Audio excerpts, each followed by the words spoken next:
The Hidden Flame: Discovering Africa's Ancient Christian Legacy. The sun beats down on the ancient highlands of Ethiopia as Dr. Ezra Tafari wipes sweat from his brow.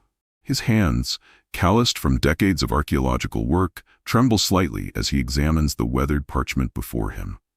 For 20 years, he has searched for evidence of Ethiopia's claim to house the Ark of the Covenant, that sacred chest once containing the Ten Commandments, the most powerful religious artifact in human history. Most Western scholars dismissed his quest as chasing shadows. Yet here, in a remote monastery perched atop a sheer cliff face, accessible only by a fraying rope and 6 hours of treacherous climbing, he has found something extraordinary. The guardian monk told me no outsider had entered this chamber in over 300 years, Dr. Tafari whispers to his recorder. But something is happening. The elders say the time has come for certain truths to be revealed.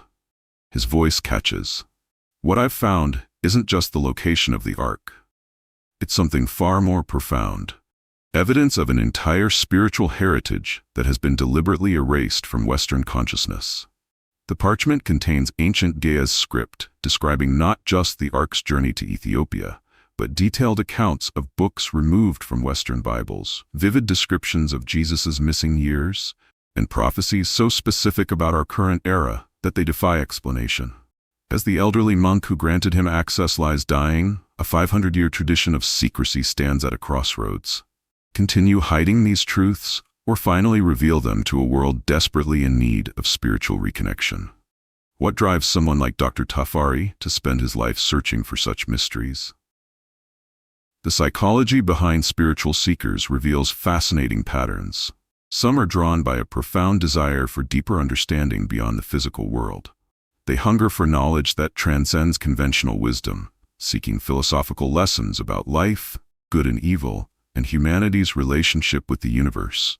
Others are captivated by the mysterious, the unexplainable accounts of angels, cosmology, and metaphysical realms that lie beyond modern scientific explanation.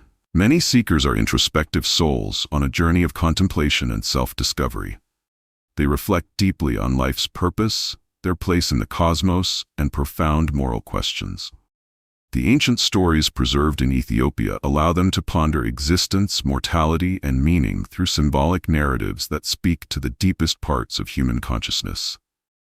These individuals learn through imagery and metaphor, finding in sacred stories the wisdom to navigate their own spiritual development. Today, we embark on a journey that will challenge everything you thought you knew about Christianity, faith, and Africa's role in preserving humanity's most sacred truths. This isn't just another historical documentary or religious exploration.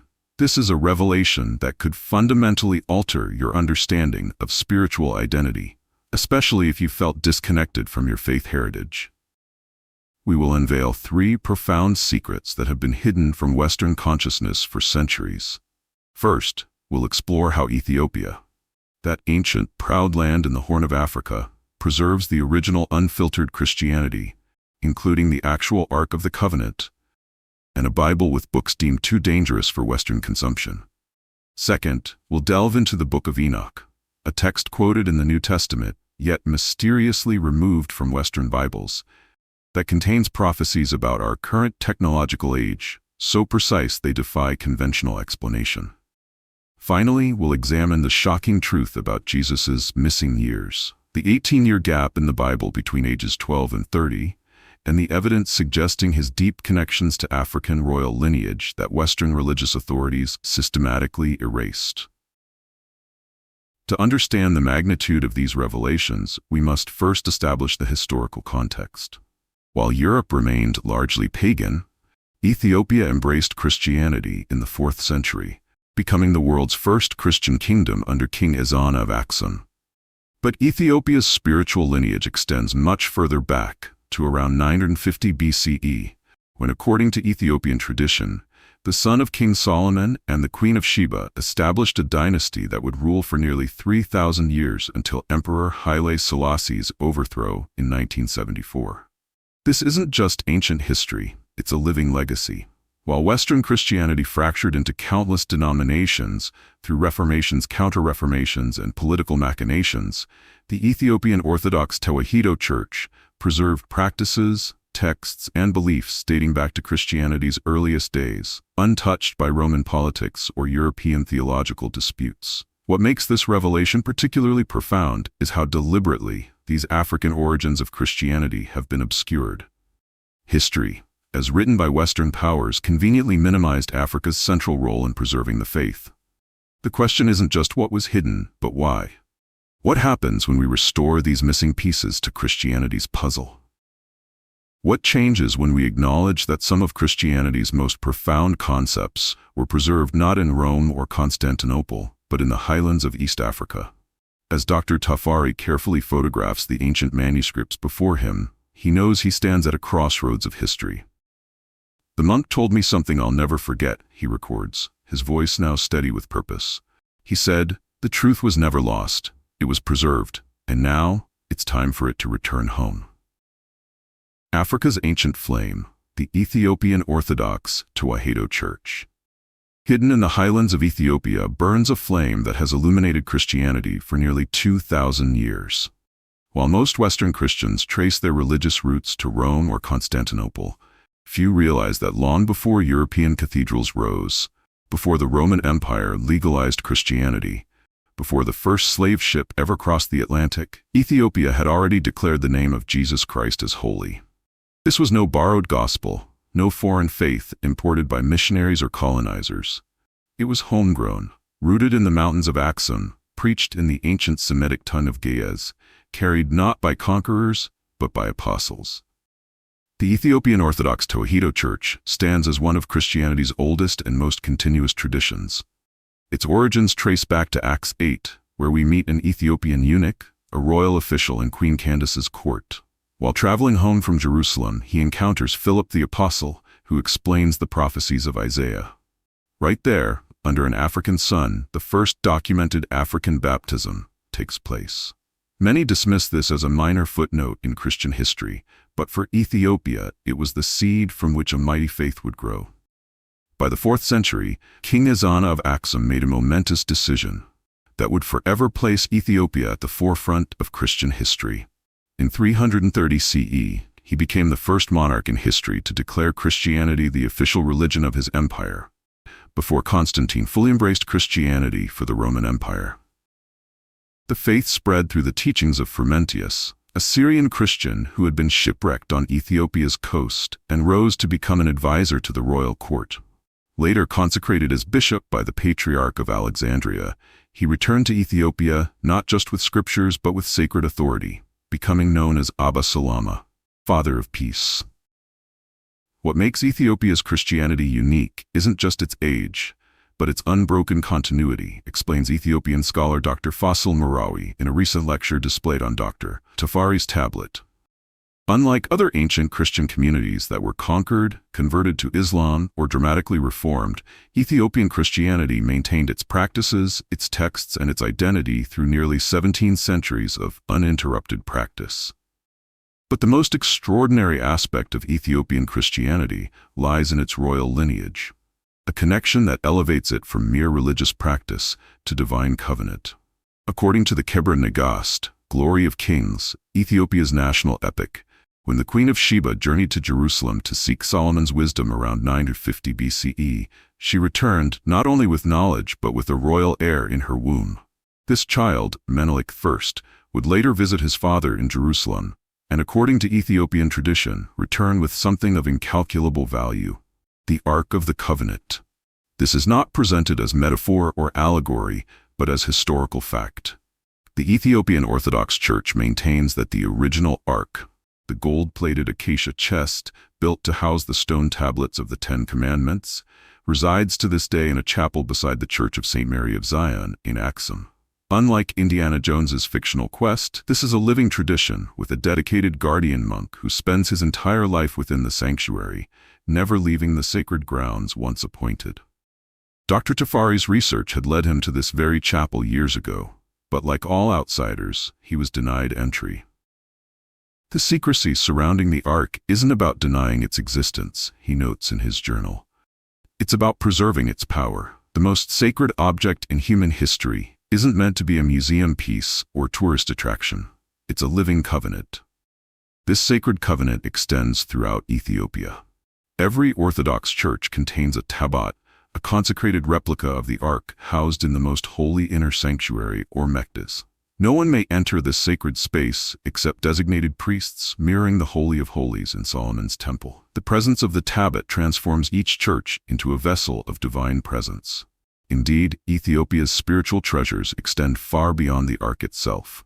While Western Christians read from a canon of 66 books, Protestant or 73, Catholic, the Ethiopian Bible contains a stunning 81 books. Among these additional texts are works labeled apocryphal or even pseudepigraphical by Western traditions, the Book of Enoch, Jubilees, the Shepherd of Hermas, and others. These aren't marginal additions. They are foundational texts that shaped Ethiopian theology for millennia. The landscape itself bears witness to Ethiopia's extraordinary Christian heritage. In the 12th and 13th centuries, King Lalibela commissioned 11 magnificent churches carved not from assembled stone, but hewn directly from solid bedrock, each a monolithic masterpiece. Chiseled downward into the earth, connected by tunnels and trenches, these architectural marvels represent Jerusalem transported to Ethiopian soil. Modern engineers still debate how these structures were created with medieval tools. Perhaps most remarkably, they remain active houses of worship, not mere historical artifacts. When you enter these rock-hewn churches, you're stepping into a different dimension of faith, writes Harvard archaeologist Dr. Jacqueline Phillips, who has spent decades studying Lalibela. These aren't buildings constructed to glorify a king or impress foreign dignitaries. They were deliberately built downward into the earth, invisible until you're upon them, a physical manifestation of humility before God. This brings us to a profound question. If Ethiopia preserved such ancient Christian traditions, why do they seem so different from the Christianity that dominated Europe and later spread globally? The answer reveals a fundamental divide in Christian history. While Western Christianity developed through Greek philosophical frameworks and Roman legal structures, Ethiopian Christianity remained closely tied to its Hebraic and Semitic roots.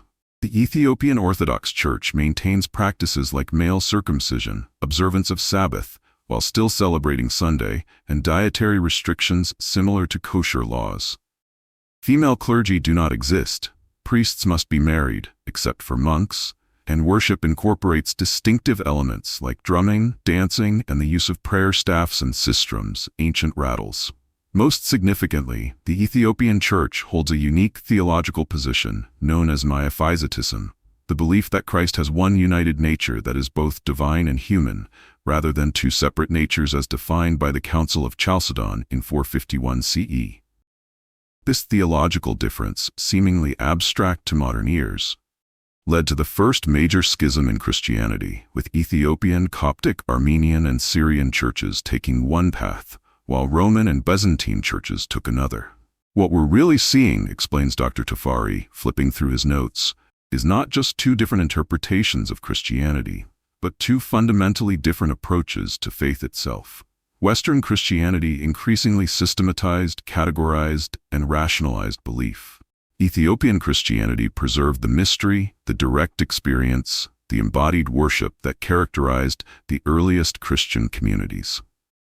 This difference extends to how each tradition understands sacred texts. Western biblical interpretation developed elaborate hermeneutical methods, systematic theologies, and eventually historical critical approaches. Ethiopian interpretation embraces a more holistic understanding where scripture, tradition, liturgy, and mystical experience intertwine. Texts considered too mystical, too apocalyptic, or too esoteric for Western canons remained central to Ethiopian spiritual life. As the sun sets over the Ethiopian highlands, casting long shadows across ancient church compounds, a profound question emerges. What might global Christianity look like today if Ethiopia's approach had become dominant rather than Rome's? What wisdom, what practices, what understanding might have developed differently? And perhaps most importantly, what treasures might still be hidden in Ethiopia's sacred traditions, waiting to be rediscovered by a world hungry for deeper spiritual connection? The Forbidden Book, Enoch's Cosmic Revelation and Prophecy. Have you ever wondered why certain books were banned from the Bible? What secrets could be so dangerous, so profound, that religious authorities deemed them unfit for ordinary believers? Among all these forbidden texts, none carries more mystical power or prophetic significance than the Book of Enoch, a text quoted in the New Testament itself, yet mysteriously removed from Western biblical canons. In Ethiopia, however, this ancient book never disappeared. It remained a cornerstone of faith, preserved by generations of monks who recognized its profound importance. Enoch himself stands as one of Scripture's most enigmatic figures. Genesis 5:24 offers this tantalizing description. Enoch walked with God, then he was no more, because God took him. This brief verse hints at an extraordinary event, a man who never experienced death, but was instead taken directly into divine presence. The Hebrew Bible provides no further details, but Ethiopian tradition fills this silence with remarkable revelations. When I first held the complete Book of Enoch in my hands, translated from Ge'ez, I felt a profound sense of encountering something ancient yet startlingly relevant. Dr. Tafari recounts, his voice dropping to a reverent whisper. This wasn't just another religious text, it was a cosmic witness statement, the testimony of a man who had traversed the boundary between human and divine realms.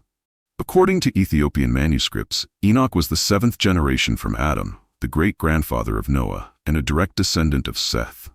Unlike any other patriarch listed in Genesis, Enoch did not complete a natural lifespan. After 365 years, a number symbolically aligned with the solar calendar, he was taken by God. But the Ethiopian texts reveal that before this extraordinary departure, Enoch recorded visions and revelations of staggering scope and detail.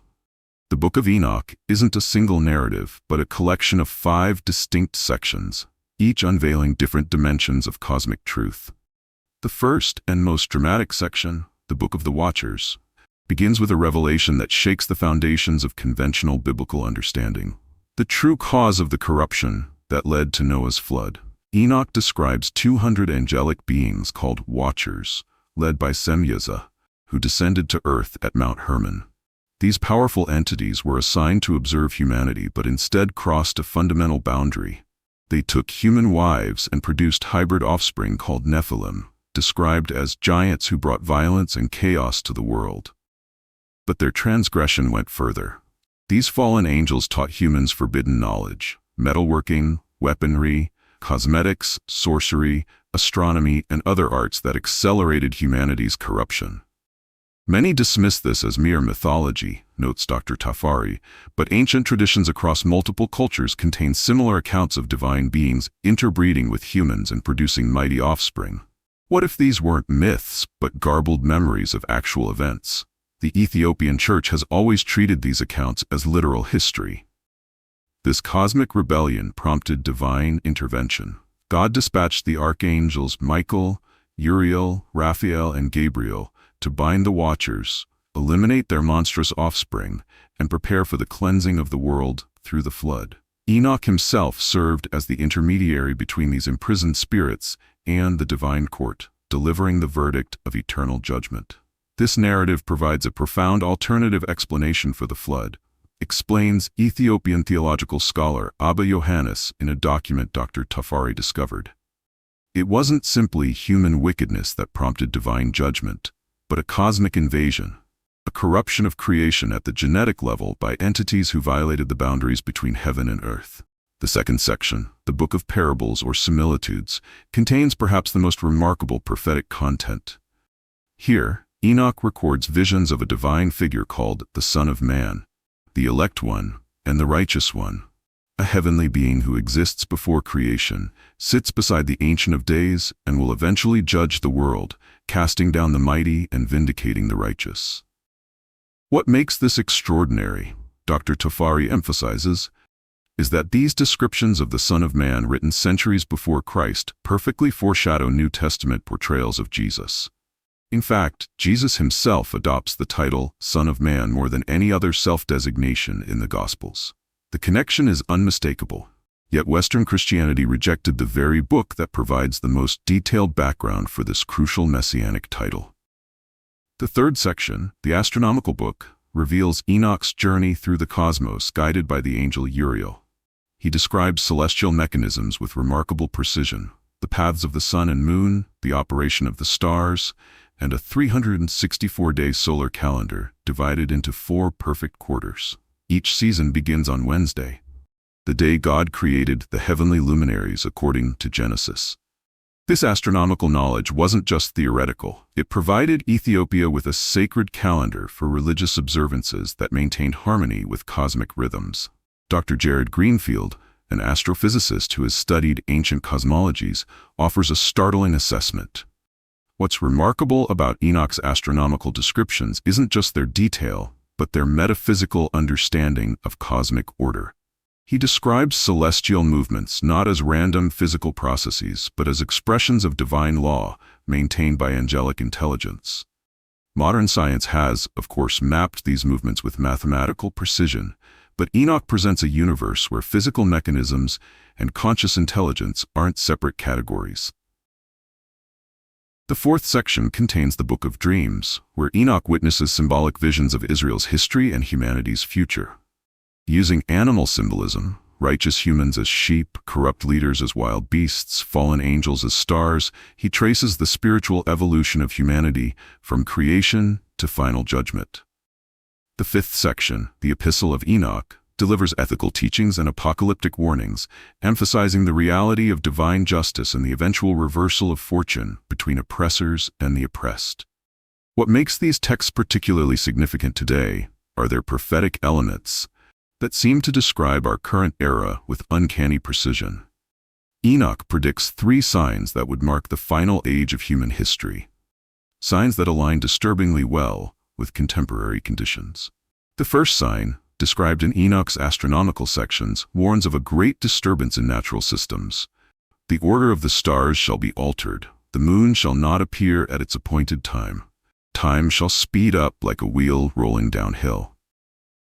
While this might sound like poetic metaphor, recent scientific observations have documented unprecedented anomalies. In 2020, scientists recorded the shortest days ever measured as Earth's rotation mysteriously accelerated. Climate systems show increasing instability. Magnetic pole migration has accelerated dramatically. These aren't apocalyptic fantasies, but documented scientific observations.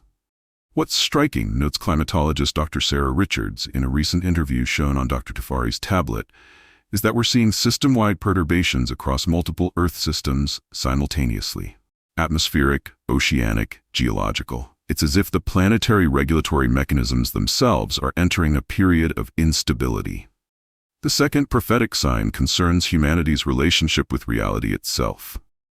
Enoch 91 speaks of a time when humans shall see the world through a mirror, where illusion and reality become one. Today, we inhabit a world where virtual environments, artificial intelligence, deepfake technologies, and algorithm-curated information increasingly blur the line between authentic and manufactured experience. Social media creates paralyzing division, while AI systems generate content indistinguishable from human creation. The Book of Jubilees, another Ethiopian text, adds, "In that time, intelligence shall be amplified by invisible servants who know all but have no soul." The third and most profound sign involves a convergence of material and spiritual realms. Enoch describes a time when the veil between this world and the next will become as thin as silk. Modern quantum physics increasingly suggests that consciousness itself may be fundamental to reality, not merely an emergent property of brain function. Researchers at prestigious institutions explore non-local consciousness, the measurement problem in quantum mechanics, and other phenomena that challenge purely materialist paradigms. These 3 signs, natural disturbance, reality dissolution, and dimensional convergence, create a remarkably accurate portrait of our current moment. But here emerges the most extraordinary possibility. What if the Book of Enoch wasn't merely predicting these conditions, but was preserved specifically for this moment in history? Recent genetic research has confirmed what anthropologists have long known, that humanity's origins lie in East Africa, with the earliest anatomically modern human remains found in Ethiopia, dating back approximately 200,000 years. The extraordinary implication, Dr. Tafari notes with visible emotion, is that not only is Ethiopia the cradle of human biological evolution, but it may also be the preserver of humanity's most ancient spiritual knowledge meant to guide us through this precise historical moment.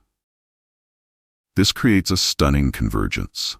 Modern genetic science points to Ethiopia as humanity's biological birthplace, while Ethiopian spiritual tradition preserves texts describing the beginning and end of the human story. The very region that witnessed humanity's first emergence now offers wisdom for navigating what many traditions describe as a culminating crisis. What if, Dr. Tafari proposes, his voice quiet but intense, the Book of Enoch isn't just describing our moment, but was preserved specifically for it? What if these ancient words, guarded for millennia by Ethiopian monks in remote mountain monasteries, contain wisdom we desperately need now? Not just religious teaching, but practical guidance for navigating a period of unprecedented planetary and consciousness transformation. The Ethiopian manuscripts suggest precisely this perspective, that certain knowledge was entrusted to specific guardians until the time of its necessity. The question isn't whether these prophecies match our moment. They clearly do.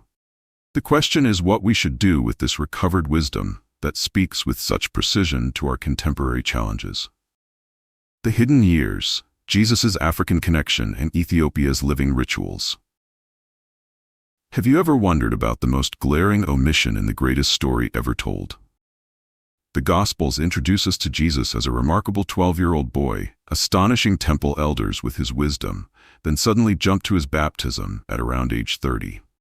What happened during those critical 18 years, the formative period when a boy becomes a man, when character is forged, when purpose crystallizes? This isn't a minor narrative gap. It's nearly 2 decades of silence about the most influential figure in human history. This absence is not accidental, Dr. Tafari explains as he carefully photographs ancient Ethiopian manuscripts. The canonical Gospels of Matthew, Mark, Luke, and John were selected from dozens of early Christian texts, curated through a process controlled by specific theological and political interests. The question isn't whether Jesus lived during those years, obviously he did, but why certain powers deemed it necessary to erase that period from authorized accounts. The Ethiopian Orthodox tradition offers a profound alternative perspective. Within its expanded biblical canon and liturgical traditions lie clues about these lost years, not as speculative fiction, but as preserved historical memory. According to Ethiopian sources, Jesus' development included significant connections to Africa, experiences that shaped his ministry in ways deliberately obscured by later European Christianity. Luke 2:52 tells us that Jesus increased in wisdom and stature and in favor with God and man. But then silence. The next chronological appearance shows him as a fully formed adult at the Jordan River. Western scholars call this the silent years. But in Ethiopia's tradition, they were anything but silent. They were years of profound spiritual development, cultural exchange, and preparation for a universal ministry that transcended the boundaries of race, ethnicity, and geography. What makes the Ethiopian account so compelling, notes biblical scholar Dr. Rebecca Johnson, is that it doesn't contradict the canonical Gospels.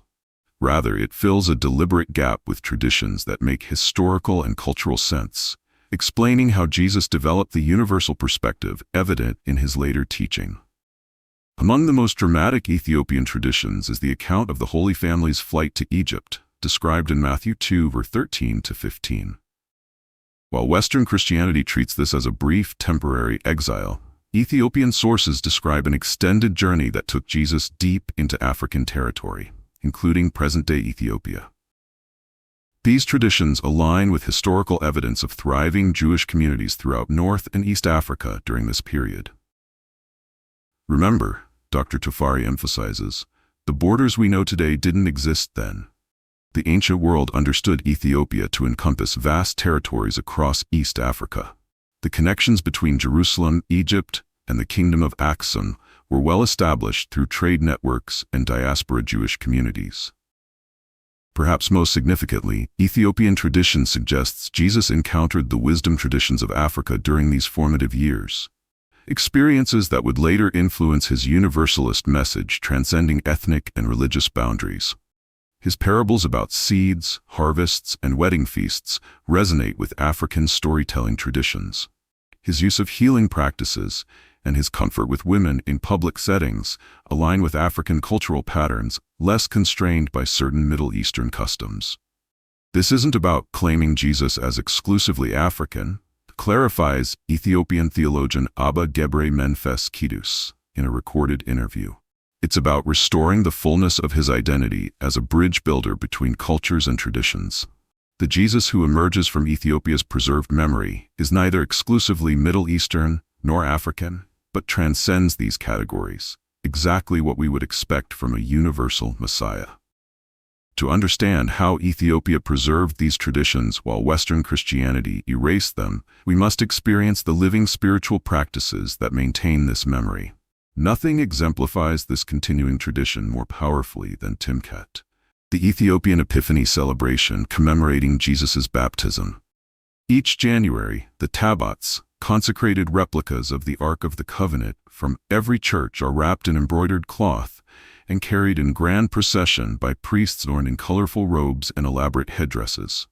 Accompanied by rhythmic drums, sistrums, sacred rattles, prayer staffs, processional crosses, and the swaying white-robed bodies of thousands of worshippers, these sacred objects make their way to water sources, rivers, lakes, or special pools. What Westerners often miss, explains cultural anthropologist Dr. Esther Mengistu, is that Timkat isn't just commemorating a historical event.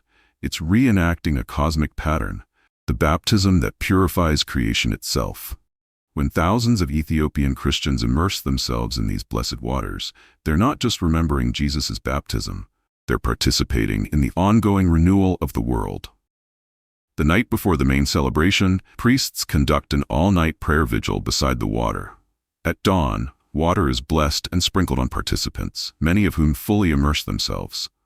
The intensity of spiritual experience, with incense filling the air, ancient Gaia's chants echoing across valleys, and thousands moving in rhythmic devotion, creates a worship experience that engages all senses in a way Western church services rarely achieve. In Ethiopian Christianity, faith isn't primarily intellectual assent to doctrines, notes Dr. Tafari. It's embodied knowledge, wisdom carried in ritual movements, sacred sounds, and communal celebrations that have remained essentially unchanged for 1,600 years. This embodied spirituality extends to Ethiopia's remarkable tradition of the Dateras, learned scholars who occupy a unique position between ordained clergy and lay people. Masters of the ancient musical tradition called Zema, they are repositories of sacred knowledge transmitted orally for centuries. They create elaborate religious poetry that operates on multiple levels simultaneously. The literal meaning, like wax, concealing deeper spiritual significance, like gold beneath. Western Christianity increasingly separated mind from body, intellect from emotion, doctrine from practice, explains musicologist Dr. K. Shelame, who has studied Ethiopian sacred music for decades. The Dateras represent a holistic approach to knowledge, where theology, music, movement, and healing aren't separate disciplines, but aspects of integrated wisdom. High and remote mountain monasteries, Ethiopia's monks maintain spiritual disciplines largely unchanged since the 6th century. Fasting occupies up to 250 days of their year, not mere abstention from certain foods, but profound spiritual practice involving total abstention from all food until afternoon, avoidance of animal products, and sexual continence. Unlike Western monastic traditions that eventually relaxed many ascetic practices, Ethiopian monasticism maintains the rigorous disciplines of early Christianity. When you speak with these monks, Dr. Tafari recounts, you're conversing with living links to practices that most of Christianity abandoned centuries ago. Their physical appearance, thin from fasting, calloused from prayer prostrations, eyes bright with contemplative focus, testifies to embodied spirituality almost incomprehensible to modern Western Christians. But perhaps the most profound aspect of Ethiopian Christianity's preservation of Jesus' hidden years lies in its royal theology, the belief that Ethiopia's Solomonic dynasty carried the bloodline of King David through Solomon and the Queen of Sheba. This tradition maintains that when Menelik I, son of Solomon and Sheba, visited Jerusalem, he was recognized by his father and anointed, establishing a legitimate branch of the Davidic line in Ethiopia. If true, this creates a remarkable possibility that Jesus, descended from David through his mother Mary, shared royal lineage with Ethiopia's Solomonic kings. This would mean Jesus wasn't just abstractly connected to Africa, but shared actual kinship with its royal house. This isn't about racial categories as we understand them today, clarifies historian Dr. James Whitfield. It's about challenging the exclusively European frame that later Christianity imposed on Jesus. The historical Jesus moved in a Mediterranean world where Africa, the Middle East, and Europe constantly exchanged ideas, genes, and cultural practices. The implications are profound. If Jesus indeed spent formative years in Africa, and if he shared lineage with Ethiopia's royal house, then his identity transcended the narrow ethnic categories that later Christianity would impose. He wasn't the pale European figure of Renaissance paintings, nor exclusively Middle Eastern as others might claim. He embodied a universal humanity that incorporated multiple cultural and genetic streams. Exactly what we might expect from a figure whose message would ultimately spread across all cultural boundaries. This presents modern believers with a profound choice. Continue embracing a Jesus constrained by later political and racial categories, or recover the more universal, transcendent, and historically accurate figure preserved in Ethiopia's ancient tradition. The tension between secrecy and revelation has always defined Ethiopia's relationship with these traditions, Dr. Tafari notes. For centuries, these truths were guarded in remote monasteries, preserved through invasion, persecution, and colonial pressure. Now, as ancient artifacts face new threats from conflict and climate change, Ethiopia's elders face an agonizing choice. Continue protecting these traditions through secrecy, or share them with a world that might finally be ready to receive their wisdom. The dying monk who granted Dr. Tafari access to the ancient manuscripts expressed this dilemma with haunting clarity. For 16 centuries, we kept these truths when the world was not ready. But perhaps now, as the prophecies of Enoch unfold, the time for hiding has passed. If these words are truly meant to guide humanity through its final crisis, they cannot remain sealed in our mountain sanctuaries forever. Awakening the ancient flame. Reclaiming our spiritual heritage. Standing in the soft dawn light, filtering through the ancient windows of an Ethiopian mountain monastery, Dr. Tafari carefully returns the precious manuscripts to their guardian monk. For weeks, he has immersed himself in traditions preserved for millennia, discovering an unbroken lineage of Christianity that challenges everything most Westerners thought they knew about their faith. Now, as his research journey reaches its conclusion, a profound question emerges. What does this all mean for us today? The revelations we've explored transcend mere historical curiosity. Together, they form a cohesive message that speaks directly to our modern spiritual crisis, a crisis of disconnection, fragmentation, and lost identity. The Ethiopian Orthodox tradition offers not just fascinating historical alternatives, but a pathway to spiritual wholeness that many find missing in contemporary religious expression. What strikes me most profoundly, Dr. Tafari reflects, writing in his journal by candlelight, is how these three elements, Ethiopia's preservation of original Christianity, the Book of Enoch's cosmic wisdom, and Jesus' hidden connection to Africa, aren't separate curiosities, but interconnected parts of a single truth. They reveal a Christianity that was never meant to be racially exclusive, philosophically narrow, or divorced from its Jewish and African roots. This integrated understanding transforms how we might approach our own spiritual journeys. The Ethiopian tradition demonstrates that authentic faith has always been holistic, engaging body, mind, and spirit through rituals, intellectual exploration, and mystical experience. It has always been communal, preserved not through individual study alone, but through generations of shared practice and celebration. And perhaps most importantly, it has always been culturally inclusive, drawing from multiple traditions while maintaining its essential core. But there's something even more remarkable emerging from these ancient texts. What if the Book of Enoch was preserved not just as historical record or theological teaching, but as a blueprint, a divine design meant specifically for our time? The manuscript Dr. Tafari discovered contains a startling passage not found in previously translated versions of Enoch. These words are sealed until the time when the stars shift and human wisdom rises to touch heaven's realm. Then shall the ancient paths be revealed anew, not as memory of what was, but as guide to what shall be. For the circle closes where it began, and the children shall return to the mother's hearth when winter's chill threatens all. This suggests something revolutionary, that Ethiopia's preserved wisdom isn't just about remembering the past, but about navigating humanity's future. The mother's hearth may well refer to humanity's return to its African origins, not physically but spiritually, a reconnection with wisdom preserved in the very cradle of human emergence. Modern science has confirmed that East Africa, particularly Ethiopia, represents humanity's biological birthplace. Mitochondrial DNA studies trace all human lineages back to this region.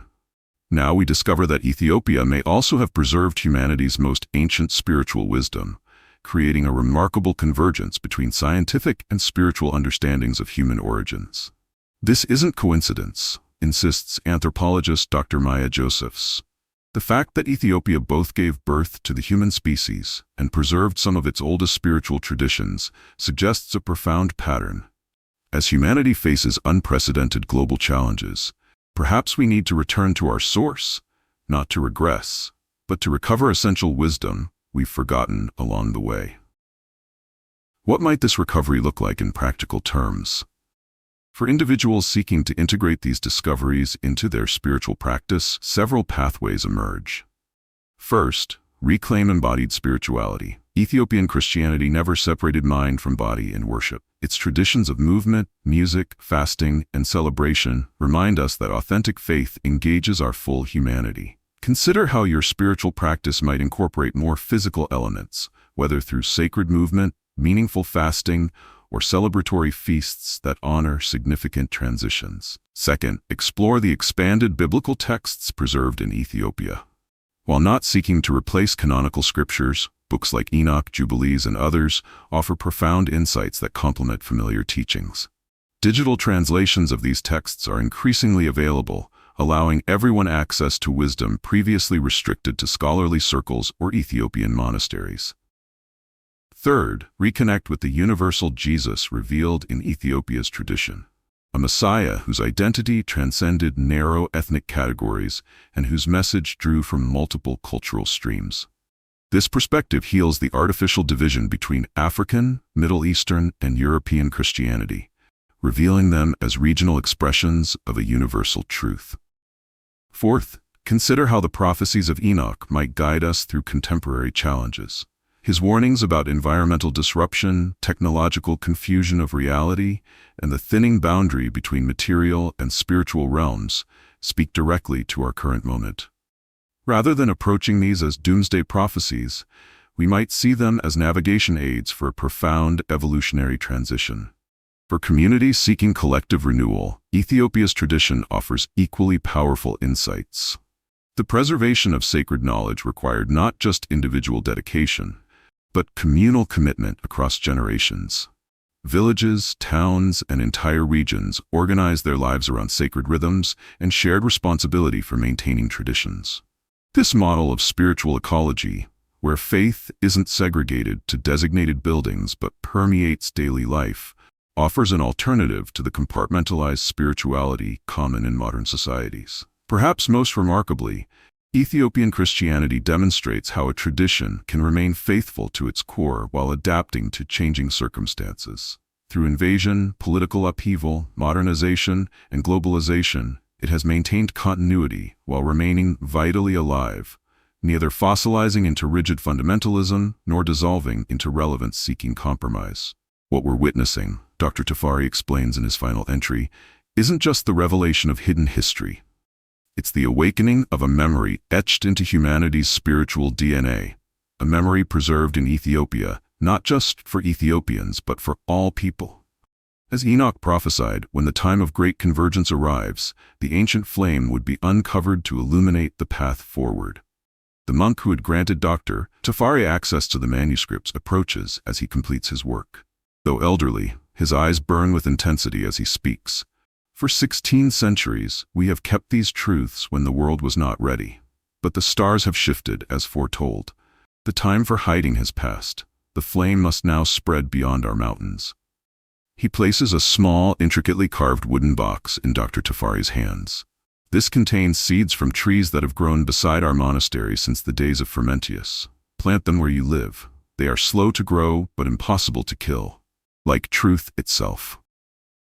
As the sun rises fully over the Ethiopian highlands, casting golden light across landscapes that witnessed humanity's first steps, a profound realization emerges.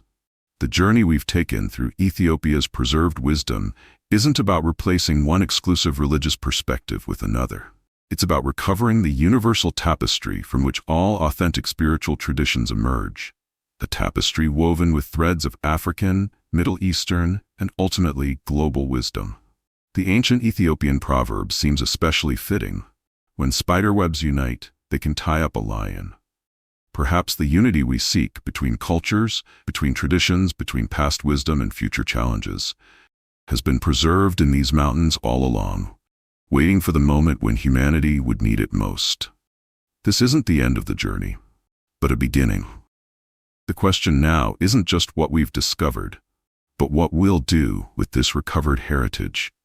Will we merely add it to our collection of interesting spiritual artifacts, or will we allow it to transform our understanding of who we are and how we might navigate the profound transitions facing our world? The ancient flame has been revealed. Now it's up to us to carry it forward. If the ancient wisdom of Ethiopia's Christian heritage has stirred something in your soul today, I invite you to join our growing community of spiritual seekers. Share your thoughts in the comments below. Have you encountered these traditions before? Does this perspective change how you view your own faith journey? Your voice matters in this conversation. Subscribe to our channel to receive notifications about upcoming videos exploring more hidden spiritual traditions from around the world. We'll be delving deeper into the Book of Enoch, the missing years of Jesus, and ancient African Christianity in future episodes. If you found value in today's exploration, please consider sharing this video with friends and family who might be questioning their spiritual heritage or seeking deeper understanding. Together, we can recover wisdom that transcends cultural boundaries. And finally, if this journey has touched you, please show your support by liking this video. Your engagement helps these ancient truths reach even more seekers in our modern world.